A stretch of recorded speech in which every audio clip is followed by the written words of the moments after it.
talk corporate governance. Well, Dr. Adedipe already introduced my second conversation. Well, some ministers and, of course, other professionals have emphasized the need for good corporate governance culture across public and private sectors to help build strong institutions for economic growth and development. Now, the ministers and others stress the need for cooperation or collaboration with the private sector to develop strong corporate governance codes and values in Nigeria to advance the economy. But how far has the corporate governance practice in Nigeria fared so far? Well, let's talk to this and, of course, understand the journey so far.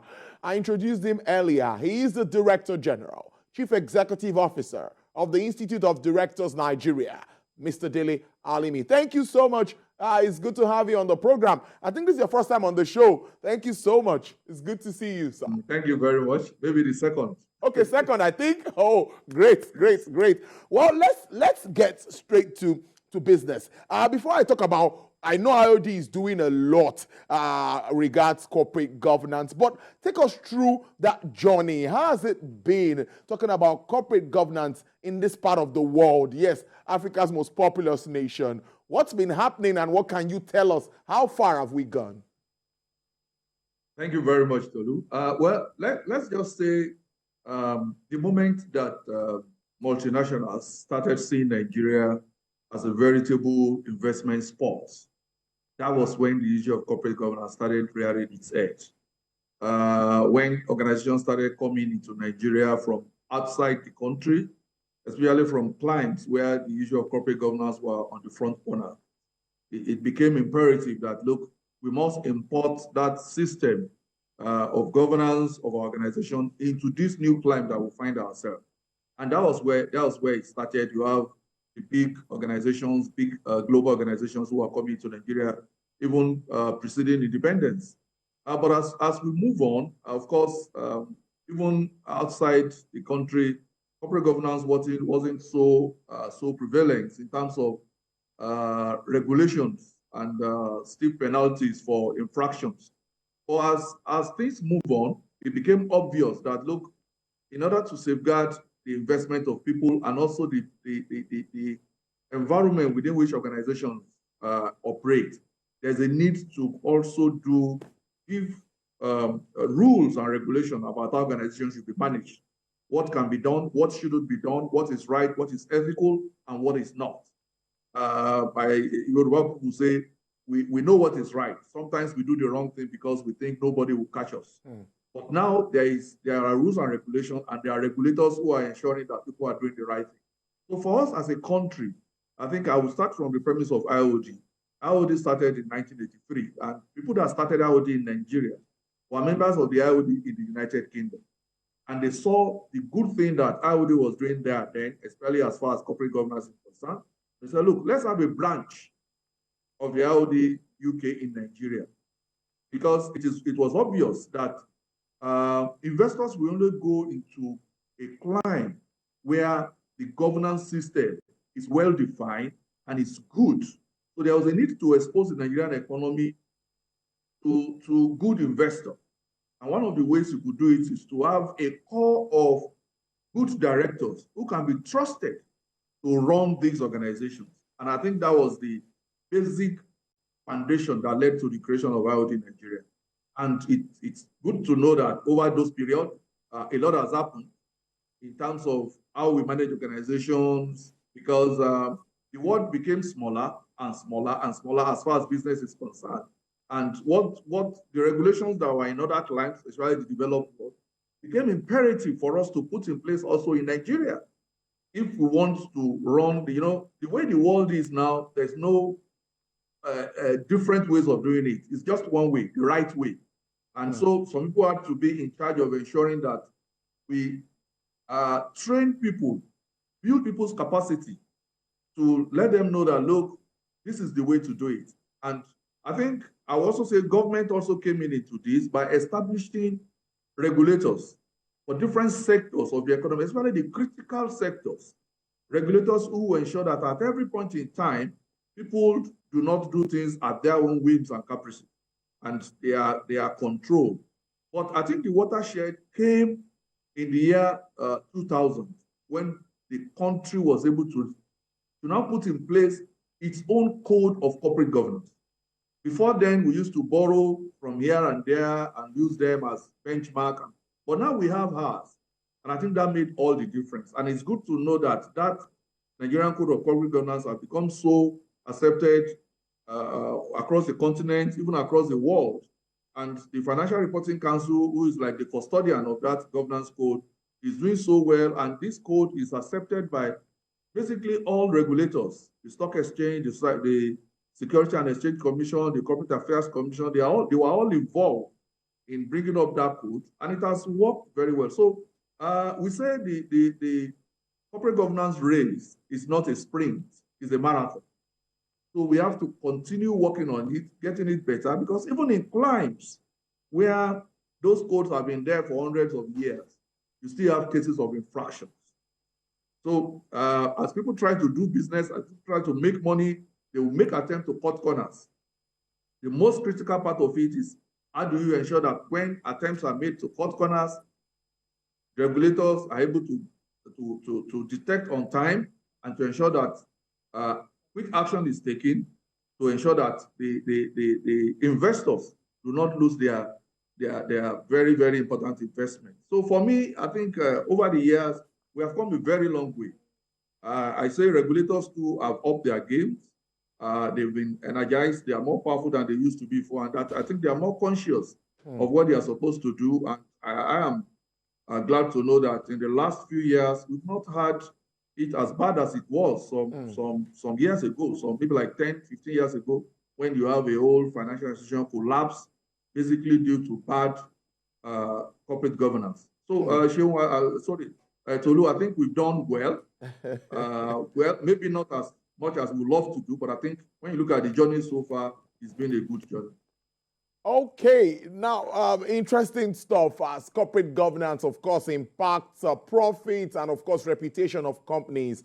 Strictly with IOD now, that is supposed to, move and, create more awareness of corporate governance and the positives to Nigerians. How well have you done in creating that awareness, in projecting corporate governance and telling the positives of this, these positive stories to companies, to business owners, and to directors that are, of course, in your institute? Thank you very much. Well, we've done so well. We started with the issue of developing capacity because sometimes people actually break the law, sometimes because they don't know the difference. And one of the things that IOD had done, even when it started, was to ensure that we bring to the consciousness of directors what their fiduciary duties are and what the law expects them to do, how they are expected to behave when confronted with certain situations. We have so many training programs and capacity development programs that has helped directors to perform better than they were doing before. Apart from that, we also have a situation where we expose our directors to new regulations, new rules as it comes out. Because, like I said, the race of corporate governance is a marathon.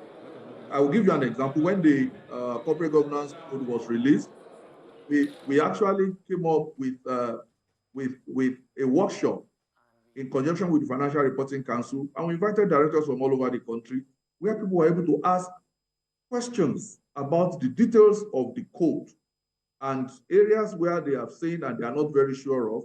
And they asked these questions, people were able to get enlightened about the content of that code and what is expected from them as directors. And also IOD has what I'll call, we have an ethic code for all members of the Institute. And this is an ethic code that we're even linked to other organizations because it's a code that's able to guide directors on how to behave. We have a code that talks about insider trading.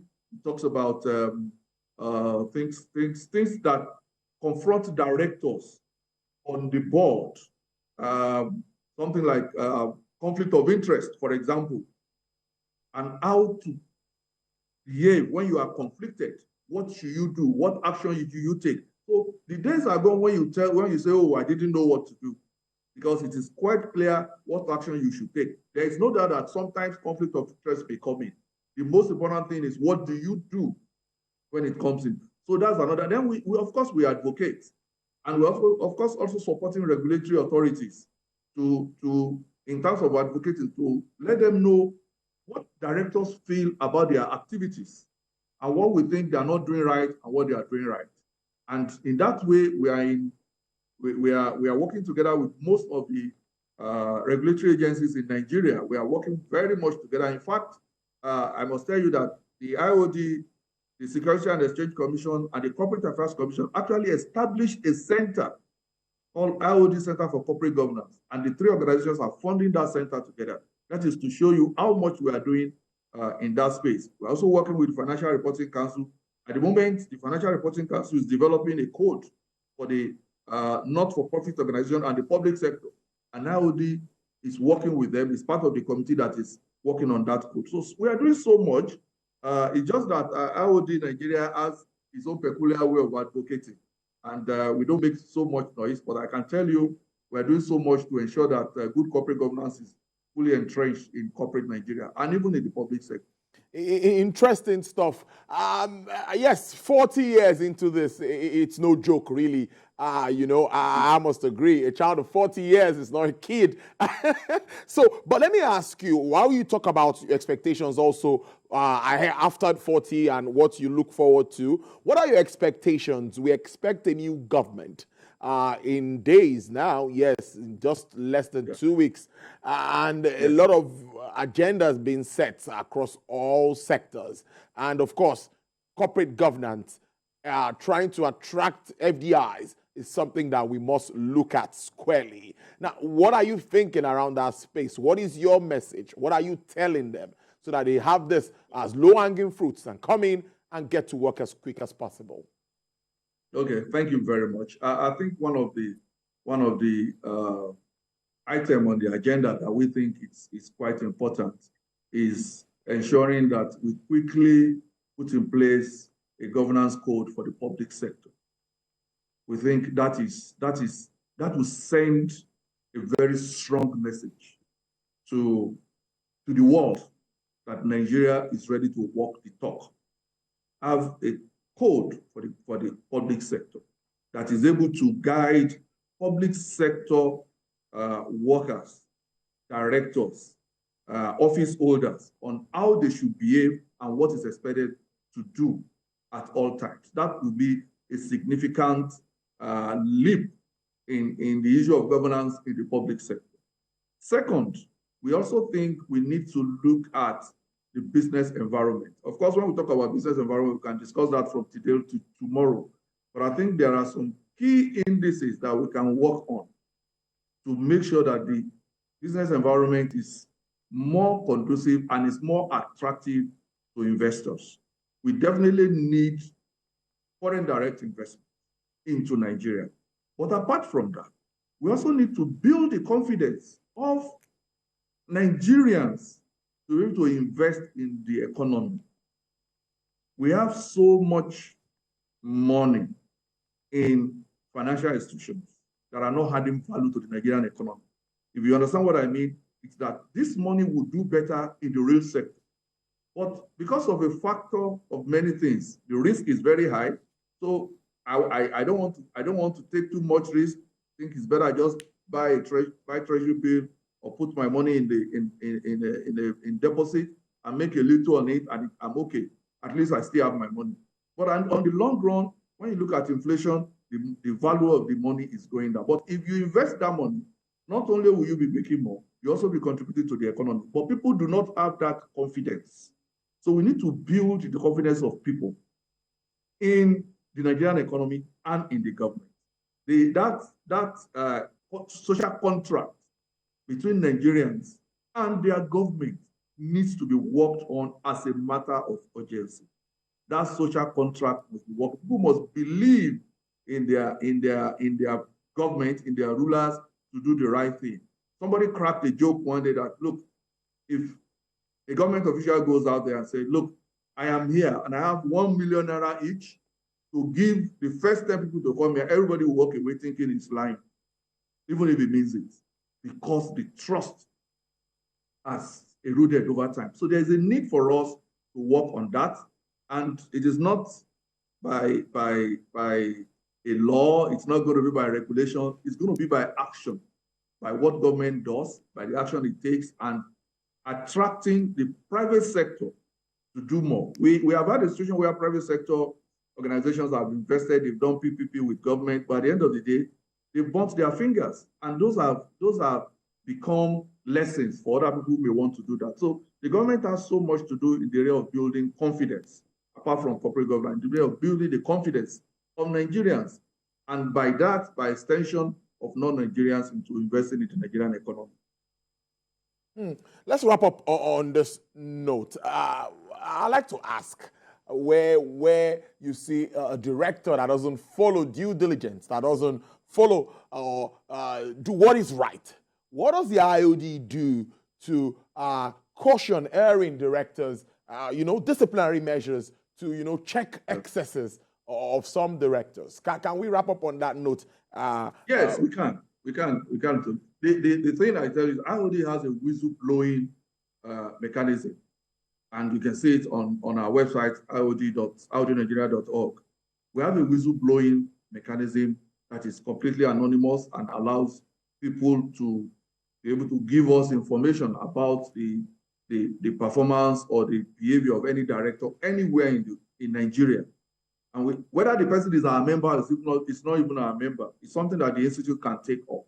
We have a whistleblowing mechanism that we put in place as part of our ethics code, our code of ethics, to help individuals report infractions of directors from anywhere in the country, whether the person is a member. So that's part of our contribution. Maybe I failed to mention that earlier on. So people definitely could misbehave, but then the most important thing is the ability to be able to nip those misbehavior in the bud and ensure that they don't run down organizations before they are caught. So we have that, and I think that is one of the easiest way that people can actually report, and it's right there on our website. Anybody can go there and make a report at any time. Great. Wish you all the best, and moving on with the IOD, and we'll keep a tab on activities playing out around that space. Thank you very much. Thank you so much, Mr. Dele Alimi. He is the Director General and Chief Executive Officer of the Institute of Directors, Nigeria.